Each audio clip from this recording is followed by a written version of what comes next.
সুখ সেটুকুই যেটুকু আমাদের মুঠোতে ধরে, আর যেটুকু উপচে যায় সেটুকুই দুঃখ। আমরা উপচে যাওয়াটুকু কুড়োতে গিয়ে বোকার মতো মুঠো খুলে ফেলি। আসলে সুখ আমাদের ছাড়ে না, আমরাই দুঃখ কুড়াতে গিয়ে তাকে ছাড়ি। তুমি যদি দুনিয়ার সব কষ্ট আর সমস্যার কথা শুনতে চাও, তাহলে একবার তার সাথে কথা বলে দেখো যাকে তুমি টাকা ধার দিয়েছো। সম্পর্ক ভাঙার অজুহাত তো অনেক পাওয়া যায়, কিন্তু জোড়া লাগানোর সময় পাওয়া যায় না। প্রথম সাফল্যের পর বসে থেকো না, কারণ দ্বিতীয়বার যখন তুমি ব্যর্থ হবে তখন অনেকেই বলবে প্রথমটিতে শুধু ভাগ্যের জোরেই সফল হয়েছিলে। অনেক সময় দেখা যায় অযোগ্য ব্যক্তি যদি রাজপদ পায়, সাম্যজ্ঞান ছাড়া যদি কেউ পণ্ডিত হয় এবং দরিদ্র যদি হঠাৎ বড়লোক হয়, তবে তারা জগৎকে তৃণের মতো জ্ঞান করে। একটা অচেনা পথে কয়েকবার হাঁটলে সেই পথটা চেনা হয়ে যায়, কিন্তু মানুষকে যুগ যুগ ধরে দেখে আসলেও মানুষকে চেনা বড় দায়।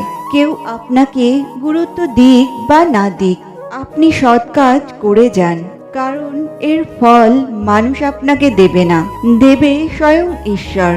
জীবনে একটু শান্তিতে থাকতে চাইলে তিনটি মানুষের ভালোবাসা থেকে সবসময় দূরে থাকার চেষ্টা করুন। এক, যারা হাজারটা অপরাধ করার পরেও আপনার সামনে নির্দোষ সেজে বসে থাকে। দুই, যারা তিলে তিলে আপনার ভেতরে লুকিয়ে থাকা উৎসাহ সম্ভাবনাগুলোকে ধ্বংস করে দিতে থাকে। তিন, যারা আপনাকে সত্যি বললেও অন্য সবাইকে মিথ্যা গল্পের মাঝে বিভ্রান্ত করে রাখে।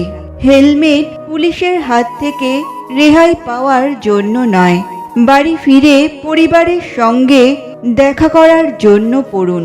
একটা কথা জানো তো, তুমি যত কষ্ট প্রকাশ করবে লোকে তত মজা নেবে, তুমি যত আনন্দে থাকবে লোক তত হিংসাতে জ্বলবে। এখন তুমি কোন পথটা বাছবে সম্পূর্ণ তোমার ইচ্ছা। সম্পর্ক কখনো কখনো এমনভাবে বদলে যায় যে যার সাথে একসময় জীবনের সব কথা শেয়ার করা যেত, তাকে আজ আর কেমন আছো পর্যন্ত জিজ্ঞাসা করা যায় না। নিকট আত্মীয় বলে কিছুই হয় না। ভালোবাসা আর মনের মিল থাকলে অনেক দূরের মানুষও কাছের মনে হয়। এই জগতে মানুষই একমাত্র প্রাণী যাদের বিষ দাঁতে নয় কথায় থাকে। অর্ধেক জ্ঞান অজ্ঞতার চেয়েও ভয়ঙ্কর। হেরে গেলে চলবে না, জবাব তো তাদেরও দিতে হবে যারা বলেছিল তোর দ্বারায় কিছু হবে না।